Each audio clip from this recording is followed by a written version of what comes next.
For today's session, we have chosen Decolonizing the Indian Minds. Now, those who have read his book would be aware that the name of the book was Decolonizing the Hindu Minds. So it will be interesting to know from him why this particular word was changed from Hindu to Indian and what is the relation between these two. So, Dr. Elst, I welcome you, a very warm welcome. The stage is all yours. Please go ahead. Yes, good morning, everyone. Well, let's start with answering the question, huh? I distinctly chose and prefer decolonizing the Hindu mind because Hindus are and feel that they are colonized still. I doubt the same about the minorities. I don't think the Christians feel colonized or in any way that they care about, in any way that makes a difference to them. You see, they were just as happy under British rule.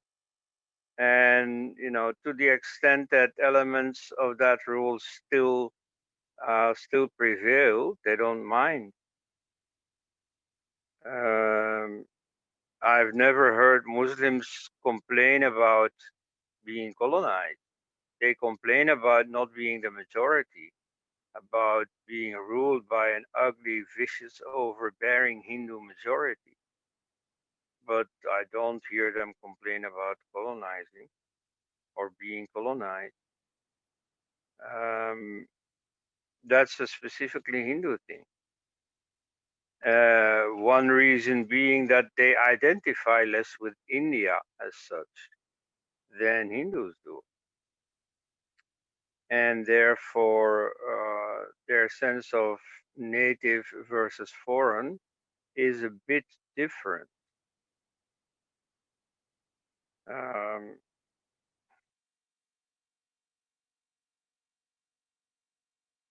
so I understand that sometimes the words India and Hindu are practically synonymous, like when Sitaram Goel founded the publishing house Voice of India, it meant, of course, Hinduism.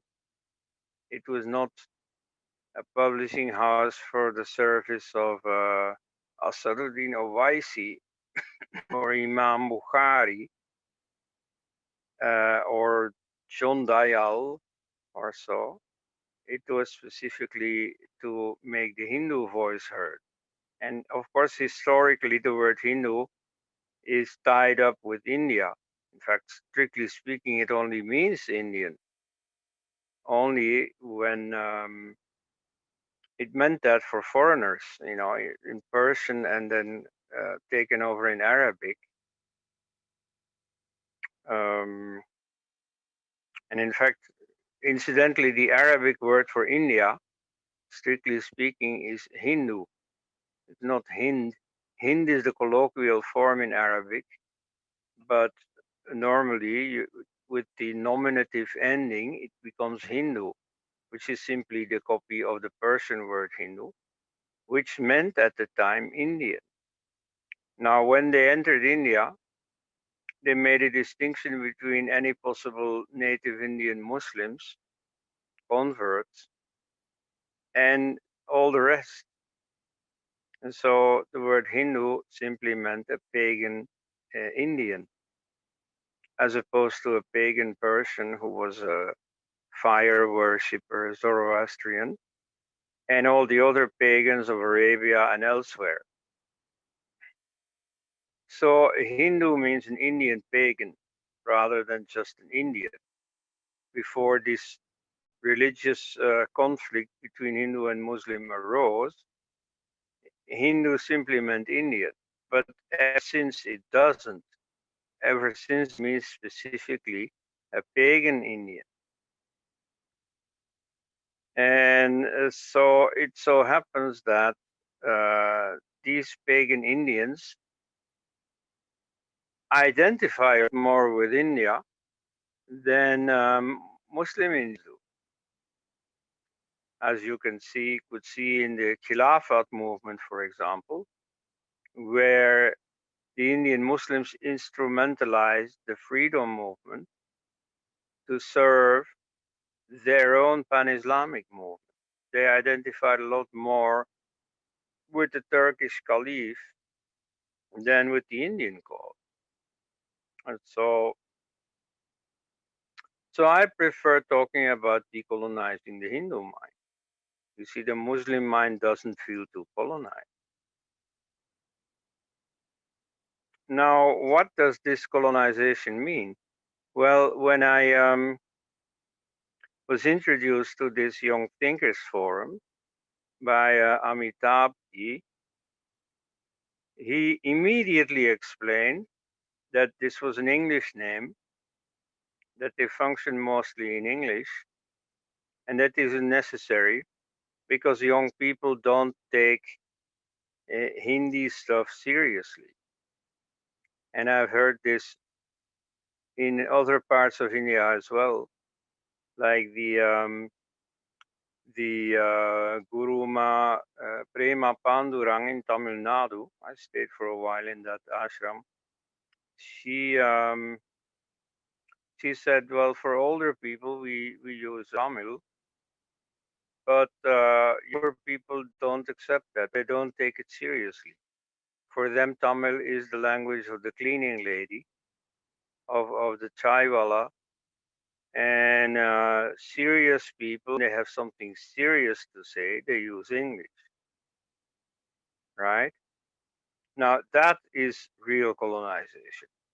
You see, the only other part of the world where you have this is Africa. And in Africa, it is for material, practical circumstances understandable. You have plenty of small languages without any literary tradition. Till recently, also without the means to devise textbooks in their own language rather than in the colonial language. And so this is understandable. Though, of course, I wish for them that they also find a solution and start using their native languages. But for India, at any rate, this circumstance does not obtain at all. You see, India has a great literary tradition. It has a great internal market. You know, you can make textbooks written in Kannada or Marathi or whatever profitable.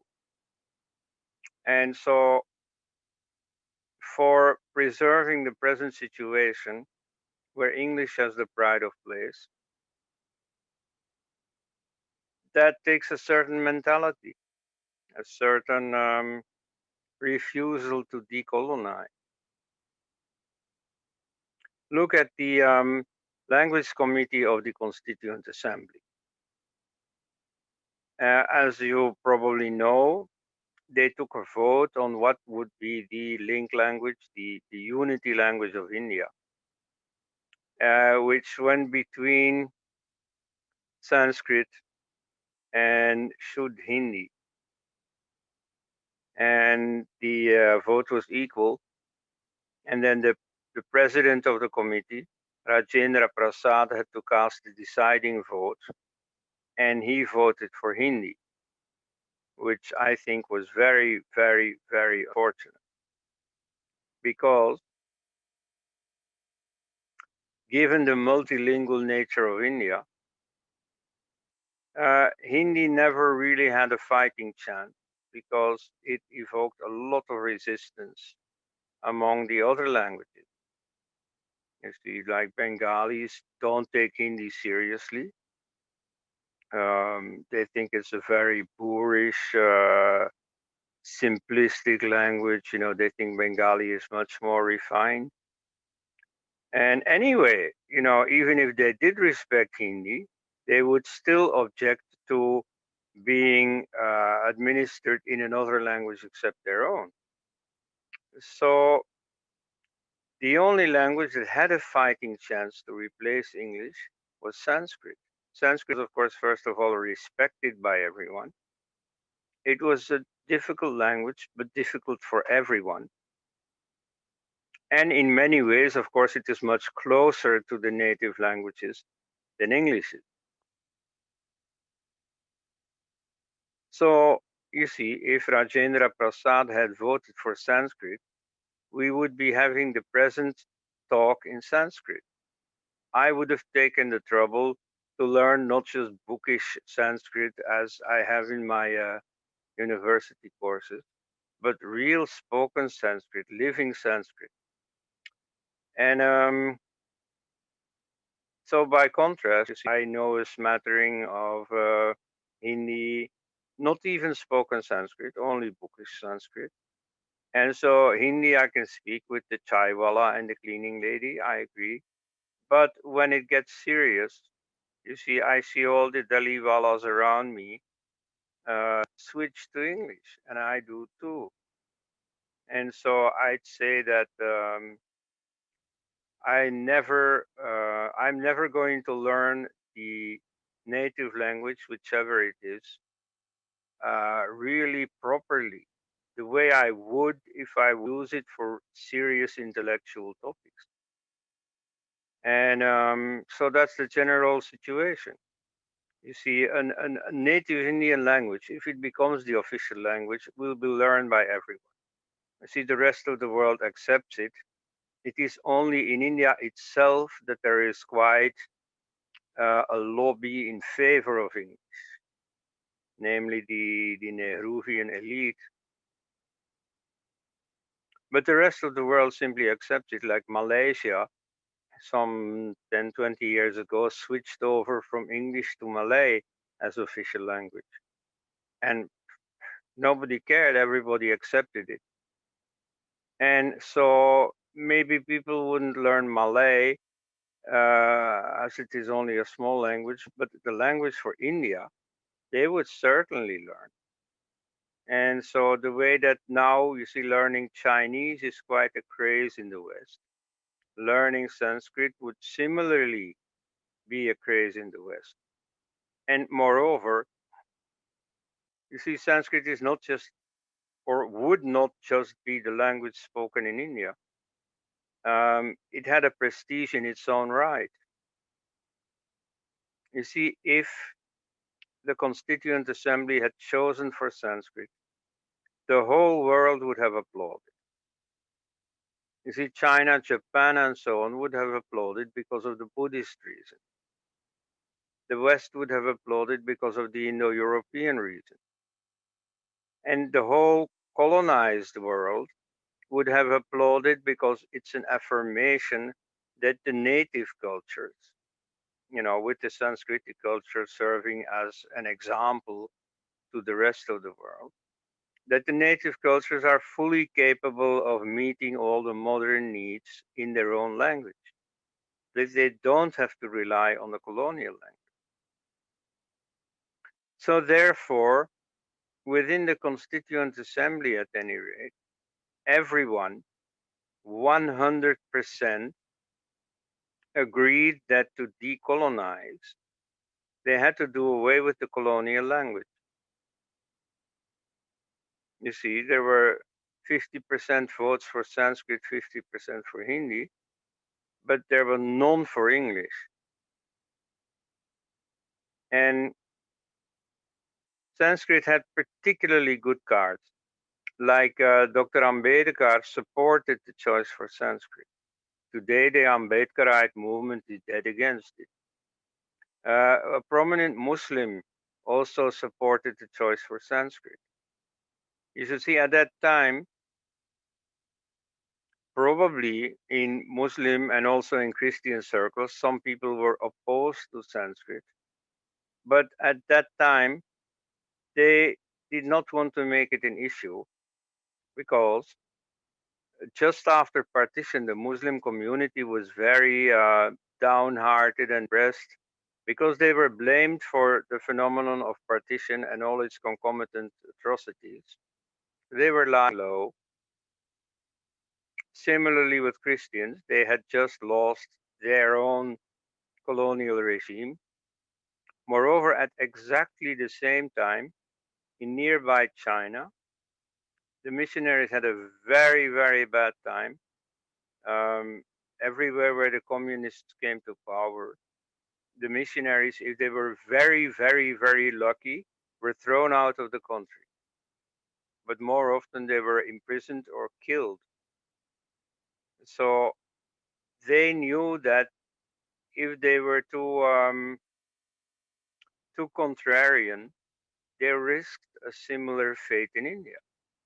So at the time, they were in no mood to assert themselves and to impose their own views. So at that time, really, Hindus had the whole country to themselves, and they could have chosen Sanskrit. And that would have been a very, very, very firm decolonization. So they hesitated, they chose Hindi, which for Hindi Walas, of course, is the easy choice.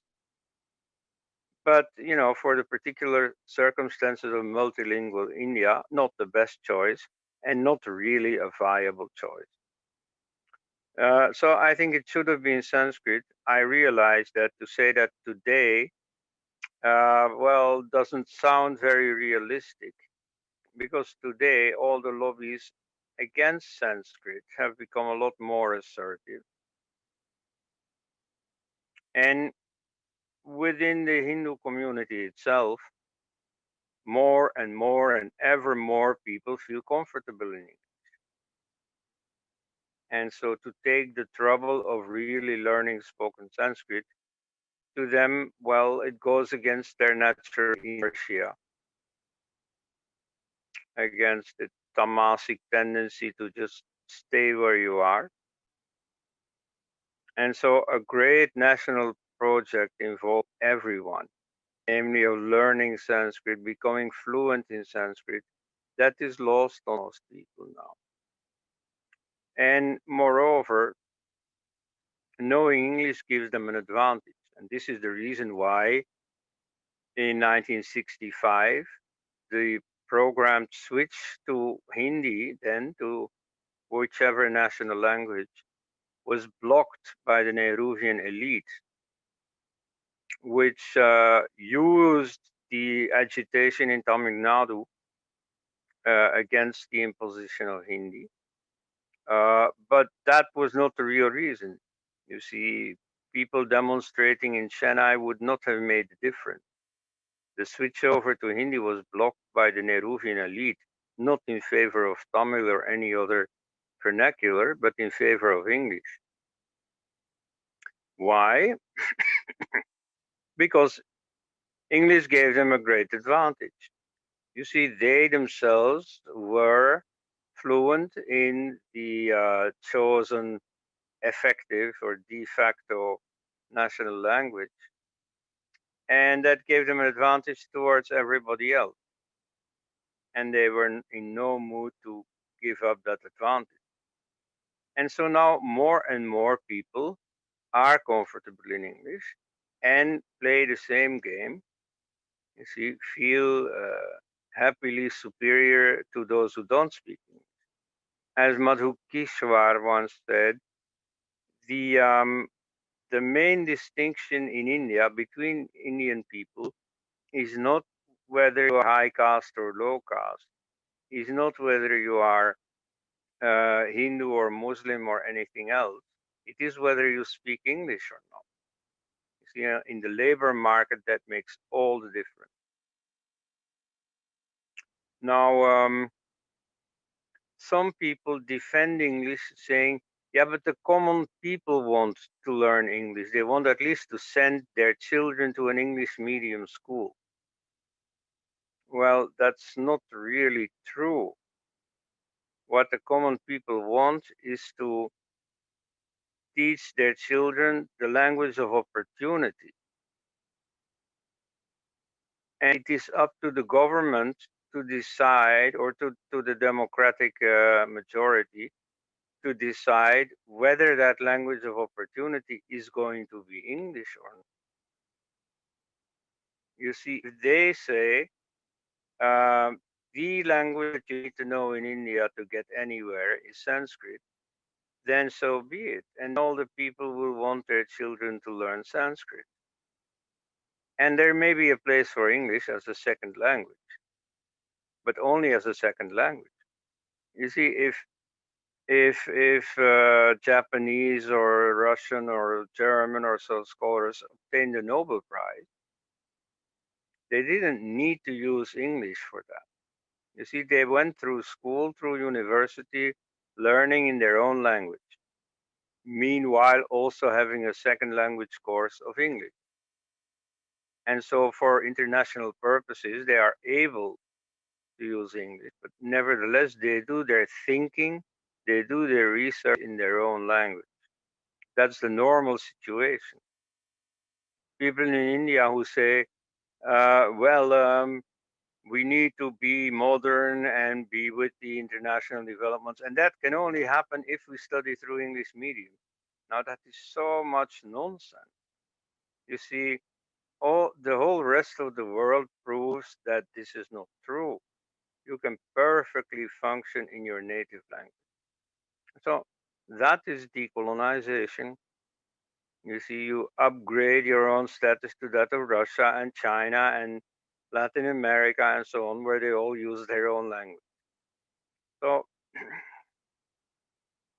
so that already settles the practical instance of a need for decolonization. It is to get rid of the colonial language. And I perfectly am aware that today this has become a far more difficult project than in 1947, 49. But I guess it is still a worthy goal. And I have to note that the present government is very colonized and can't even think in those terms. You see, there has been some some jubilation in nativist circles about a new educational policy, which of course does make a few gestures towards the vernacular languages, but doesn't really alter the power equation. Under the new education policy, it is still English that has the pride of place. It remains English, the language that everybody has to learn to get ahead in life. So you see, if this government is gone, then you'll have missed your chance. I don't expect Congress with its Muslim and Christian lobbies to make it a point to switch over to Sanskrit. Either it happens under the BJP or it does not happen at all. And indeed, under the early, the John Sang it was called at the time, the earlier avatar of the BJP, this switching over to a national language away from English was still very much in their minds. They still cared about that. But then they weren't in power. Now they are in power, and now they have become the Congress B team, as they say. Okay, so that was the language issue as the, I think, main focus of decolonization. Um, and mind you, I don't really like the word decolonization. Yeah, I mean, I, I myself wrote a big book titled Decolonization, but nevertheless, I have second thoughts about it. You see, this sounds good, decolonization, but it presupposes that you are still colonized. And so, at the time, the British and other colonial powers, when they were confronted with local freedom movements, they used to compare them to adolescents. Teenage boy who is in rebellion against his father. So there was an element of growing up in it, but that implied an element of not having grown up yet. And so I think it is a relatively juvenile concern, at least when more than 70 years after decolonization, you really are masters of your own fate. You see, you can't blame the British for English being there in India. It's a choice by Indians. The British didn't play any role in it whatsoever. If if India had chosen a different language, the British and everyone else would just have to accept it. And they would have accepted it. I mean, they don't object if in China they speak Chinese. So they would have accepted the same thing for India. And so any element of colonial hangover that is still there in India is at any rate the choice of India. So there is really no issue of decolonization. It's a figure of speech. You know, it refers to elements that were brought in by the colonial regime, but that you yourself have chosen to preserve. Like, take the dress we wear. You see, I see on my screen several blokes wearing Western dress. Girls mostly still wear native dress. Even though that too is in danger, you see, I see on college campuses, I see all these girls wearing jeans. Well, I mean, from a rational perspective, I would say that native clothes are far more appropriate for the Indian climate than Western stuff. You know, I mean, to wear a three-piece suit in the summer heat in Delhi, I can't imagine. And yet, you see, some people, some Indians insist on doing that.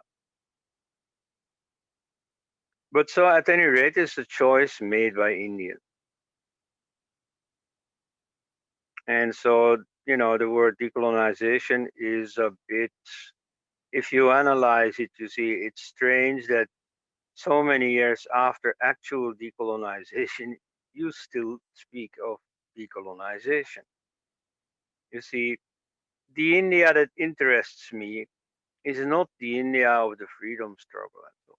Of course, they were right to have a freedom struggle and to aim for independence and then to become independent. I have no quarrel with that. Only, you see, that's a very ordinary thing in world history.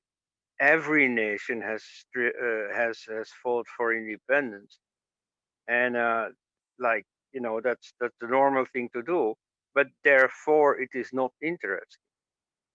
It is just like in the international news, they speak about the problem of corruption, a demonstration in, you know, some African country against corruption, or in you know, wherever. The problem in China, you know, once in a while turns out to be corruption, and some big officials you see are removed from power. They're not by the people, but by the party, and so on. So whenever they start talking on the news about corruption, I I switch off, at least mentally. You know, I don't care because it's always the same. You see, corruption is a very real problem, especially as a common man who has to go through all these hurdles created by corruption. So I accept that it's an important issue. Nevertheless, it's a totally uninteresting issue. It's always the same. And so, similarly, to talk about wanting to be independent and wanting to decolonize and so on, yeah, that's good. I'm all for it, but I'm also totally uninterested because it's always the same. What India has to offer is far more interesting. And so I am far more well interested in any assertion of real native Indian culture. And I mean, I think that that is true for most people who got interested in India. You know, um, you have quite a few Hare Krishnas in the West, and what is interesting about them is that they try to be as Indian as possible. They wear Indian dress. You know, their houses and so on are designed in an Indian fashion, and their music and so on, their cuisine especially, is very much from there. And so what attracts them to India is not this modern stuff, this Nehruvian stuff. No, what they care about in India is real native Hindu culture, and that's correct. You see, India has so much to offer, and compared to that, these modern problems are humdrum, you know. And so I want to take now another example of an issue where you could use the term decolonization to explain what is needed, namely the constitution.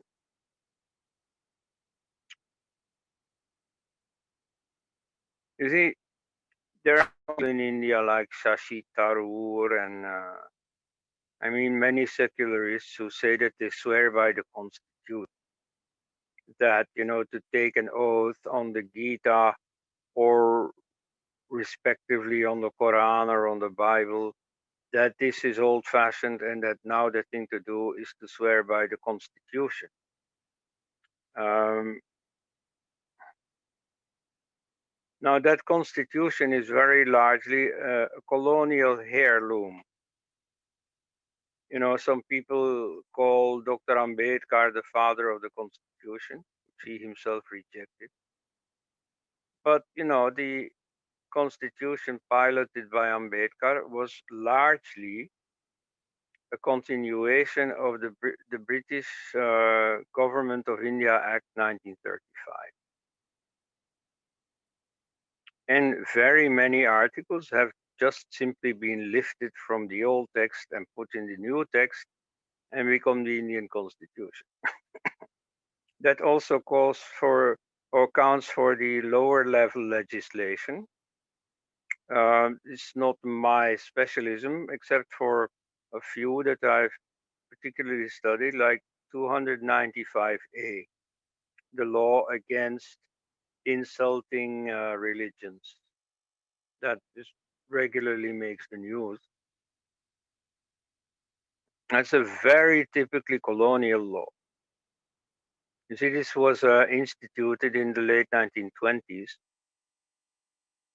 as a reaction against the Arya Samaj tendency to criticize the Quran and the Muslim tendency to then kill the offending Arya Samaj, and most prominently Swami Shraddhananda in 1926.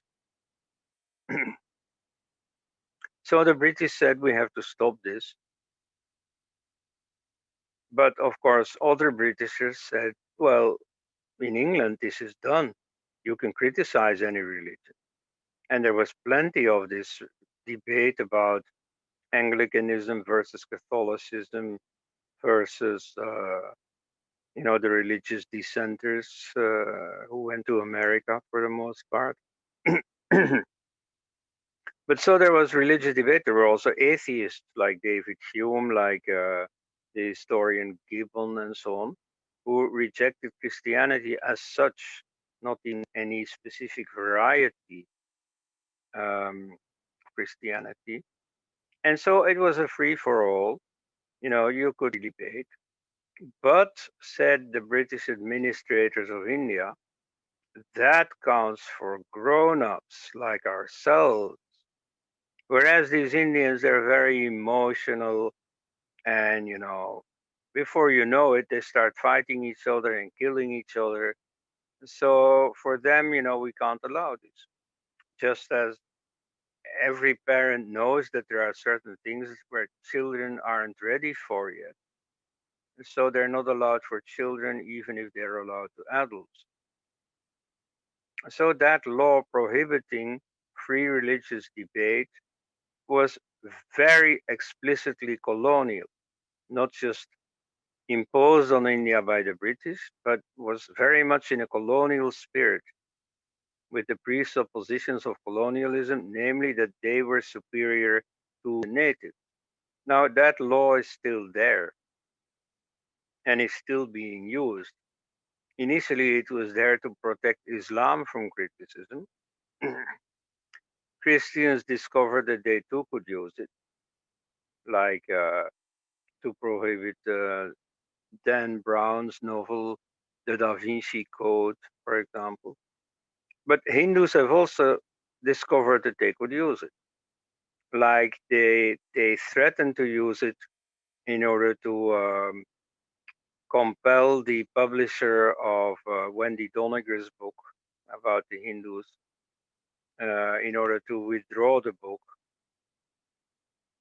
And so that case has made international headlines, but it regularly comes back.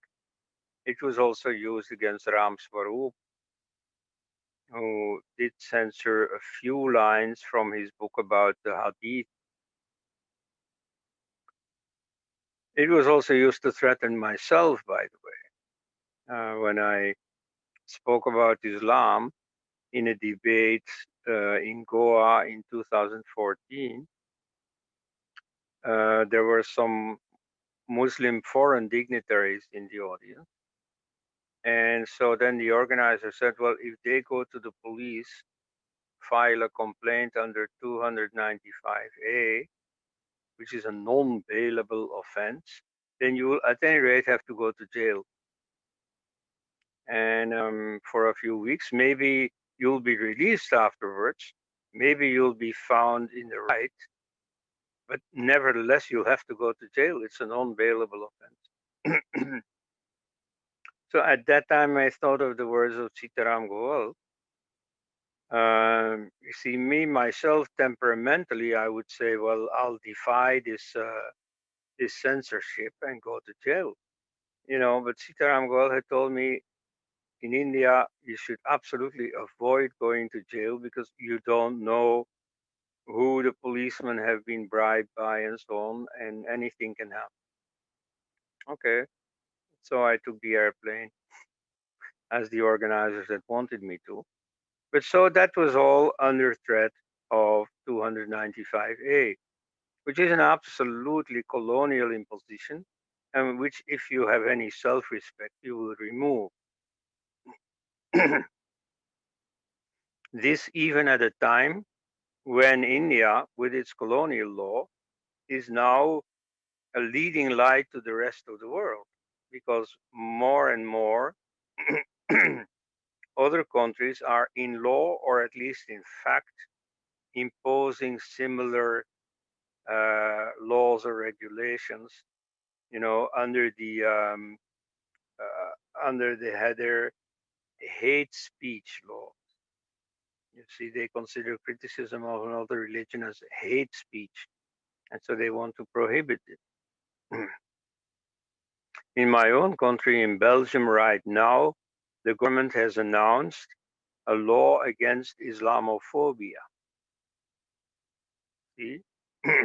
So you can still criticize Christianity all you want, as has been done the last 200 years. But Islam, you would not be able to criticize. Now, you see, a few people in the West realize it, but in fact, they are walking in the footsteps of India. Similar with the system of reservations. In America, race-based reservations date from the 60s or later, but in India, it has been there all along. It was already there at the time of the voting of the Constitution, because the principle had been installed by the British in their 1935 Government of India Act. So you see, this is a in view where India is in front of the rest of the world, where they are giving the lead. Nevertheless, you see the historical circumstances that this is also a colonial law. And so if you want to get serious about decolonization, you get rid of that law. So, okay. So there are issues that have a colonial history and that you do something about under that decolonization. Um, Again, I am not in favor of calling it such. I mean, what's in a word? It's not that important. But between us, you see, let's reflect on a better alternative, because you see, decolonization has the wrong connotation. It means that you are still being colonized, and you are not. I know, for instance, culturally, there is a big Americanization going on. It happened in Europe in the 50s, 60s, and so on. I see it now happening in India. And you have all these shopping malls, for example, where the well-to-do people in Delhi or other big cities go to, and they're very much like the same thing that you would find in the West. Well, I don't know. Maybe this is an inevitable development. Maybe not. But at any rate, it's something that Indians have decided on. It's not colonialism. There's plenty of foreign influx, and there's foreign influx in the way you dress, the music you listen to, and so on. There's plenty of foreign influx, but that's all a choice by Indians.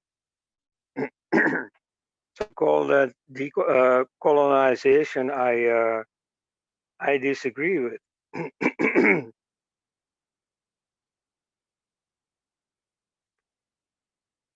One case, one very important case where Hindus chose to be colonized, so to speak, or at any rate to give a lot of power within India to foreign actor, is the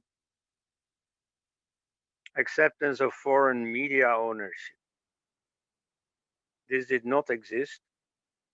You see, under Nehru, there was a great a great distrust of the foreign hand.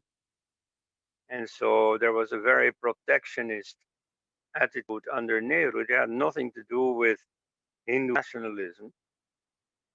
But so they distrusted the multinationals, the capitalists, and so on. And that's why they protected India. And so, for example, foreign media ownership was not allowed. Now, media ownership is quite an important factor in modern life, where you now have the Huffington Post in India. And it's okay to once in a while watch foreign TV stations. I do too. Nevertheless, the principle that the control is not in your own hands, that can be argued about. It was, incidentally, BJP that changed, that switched from this protectionist attitude to foreign media ownership. I remember Foreign Minister Sushma Swaraj saying suddenly out of the blue, foreign media ownership is an idea whose time has come. And that was it. There was no debate about it. You see, everybody in India, the left certainly was against it. The common people and so on had never asked for it. But apparently some some foreign lobby had influenced her, and so she autocratically decreed, this is an idea whose time has come. All right. So there you have the foreign hand.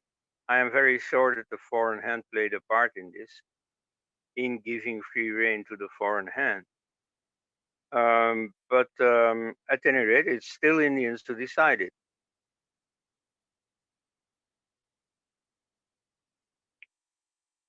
Okay, so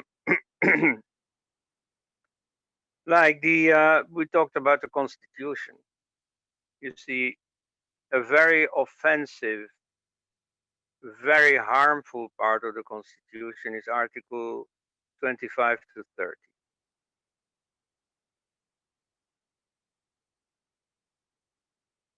30. Which is the constitutional base of a lot of discriminations against Hindus.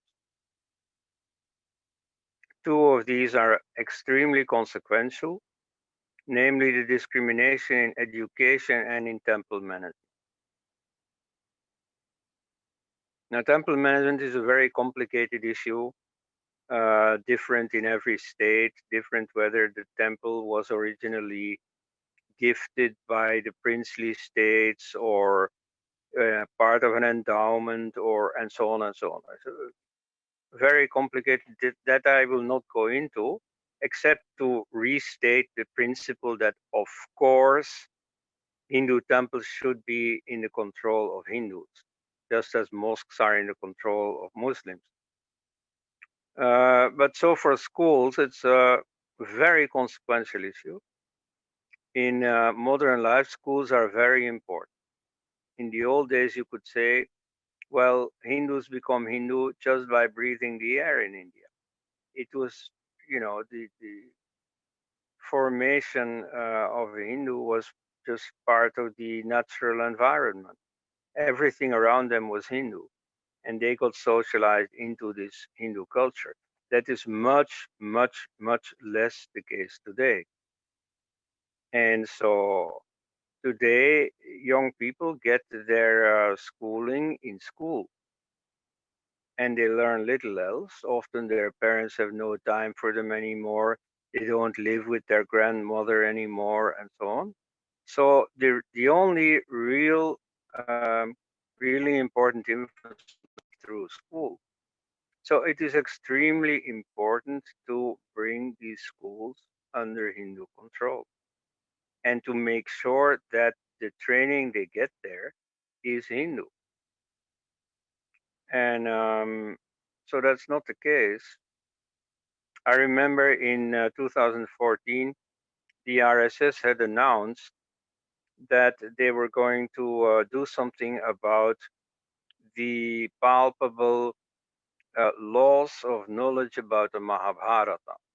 And they were going to train 5,000 storytellers who would go to all the villages and tell people about Arjuna and Krishna and so on.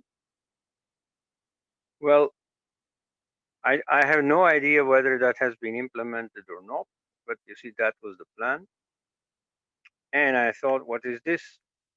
You see, when you're in the opposition, you can use such do it yourself techniques, such Boy Scout efforts. Okay, you see, the government isn't doing it, let's do it ourselves. Yes. But now you were in power.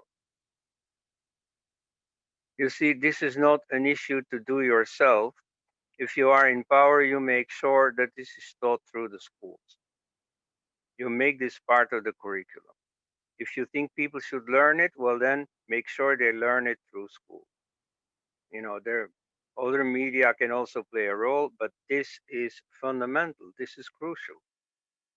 So rather than spending your effort training 5,000 people and then counting on them to do more idealistic work by going to villages and so on, no, you just change the law and you make sure it is in the syllabus and every teacher will teach it. Even if they don't care about the Mahabharata themselves, it's just part of their job. And you see, then automatically in one go, it has been done. I'm sure you know the story, and this is not an Indian story, I admit, of the stable of Augeas. You see, the Augean stable, it was Heracles, I think, who was ordered to clean it. Now, He could have taken a toothbrush and started cleaning this Augean stable, and after 1,000 years, it would still not be red. Instead, he took a nearby river and changed its course to go through the stable and take all the dirt with it in one go. So, in this case, too, rather than making this effort and counting on the idealism of thousands of people, you lead government power through. Very simple. Now, why has this not been done? You see, this is a case of what you people call decolonization. It is a way to affirm a native tradition against the forgetfulness regarding native traditions that is imposed, well, by whom? Right now, it is being imposed by the government, which happens to be your own government. So, in order to bring back Hindu tradition, you have to count on yourself.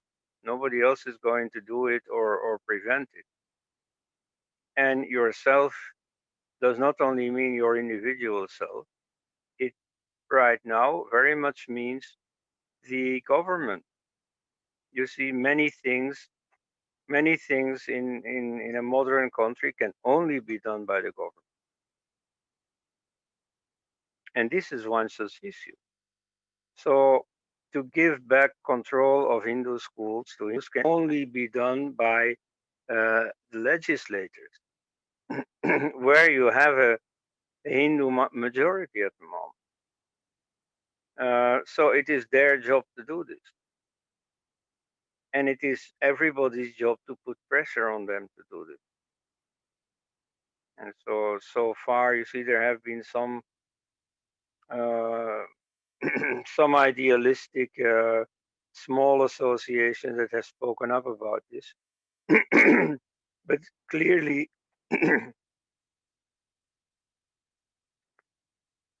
clearly they don't get a hearing among the decision makers, among Narendra Modi and Amit Shah and so on. So, in order to make work of decolonization, that's what you should do. Like for instance, it turns out that Muslim students are being privileged vis-a-vis Hindus in passing exams, in then getting nominated as assistants and so on. There are special colleges founded by the Narendra Modi government for minorities. I mean, the whole appeasement policy that when the BJP to criticize with the slogan um, justice for all, appeasement of none, that appeasement policy is being continued by the BJP. In fact, they are boasting, look, this is what we've done from this to say they're boasting we can appease even more than Congress. so so I mean, I really wish you luck with what you call decolonization, but I cannot round this off without noticing with many practical consequences that the present government is not doing its job in that regard.